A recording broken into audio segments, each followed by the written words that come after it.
I don't accept the notion that this has to create a big problem for the peace process. My sense is that what the president did when he made his announcement was he said that some years down the road, the American embassy will definitely move to Jerusalem. We're going to start the process now because it's going to be a long process to design an appropriate American embassy in Israel, and it will be in Jerusalem. This fulfills a campaign promise that, again, not only he made, but that presidents before him made as well. He decided that he's the one who's going to break the taboo and do it. But in doing so, the way he actually said it not only doesn't preclude, but in the necessity of resolving the status and the borders of Jerusalem as a final status issue in negotiations between Israelis and Palestinians. He talked about the two-state solution. He talked about the need to get back to the bargaining table. He understands, I certainly understand, that the only possible solution to this problem and the only possible resolution of the questions that are revolving around Jerusalem will be found at the bargaining table between Israelis and Palestinians. But at the same time, to maintain this ongoing fiction that Jerusalem is not the capital of Israel is futile and unnecessary.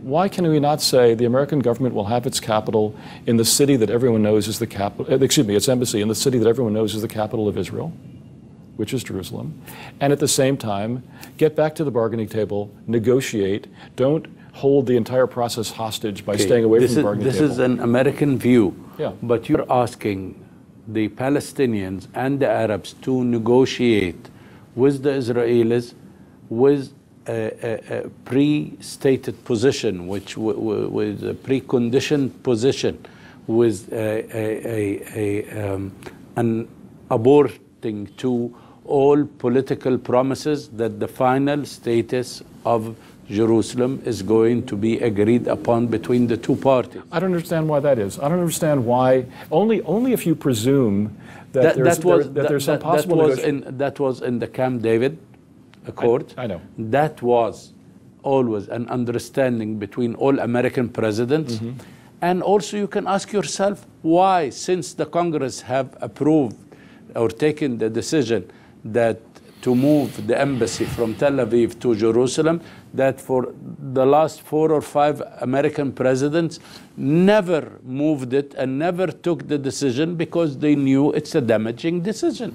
Well, and it's impossible that you have Republican and Democratic presidents who never dare to do it, not because they are less courageous than or less honest than President Trump, but because they know the damages of or the consequences of this decision. Look, I regret the consequences, and I think the consequences can easily be overblown and can be extended unnecessarily by people who are making some kind of political profit from pulling out and dragging out this conflict and this tension. I think it's unnecessary.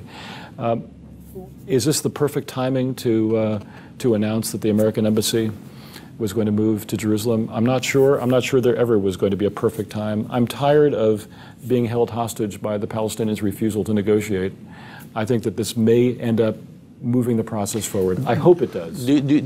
Are you convinced that the Palestinians who have their land occupied and looking for a dream of their own state, that they don't want to negotiate?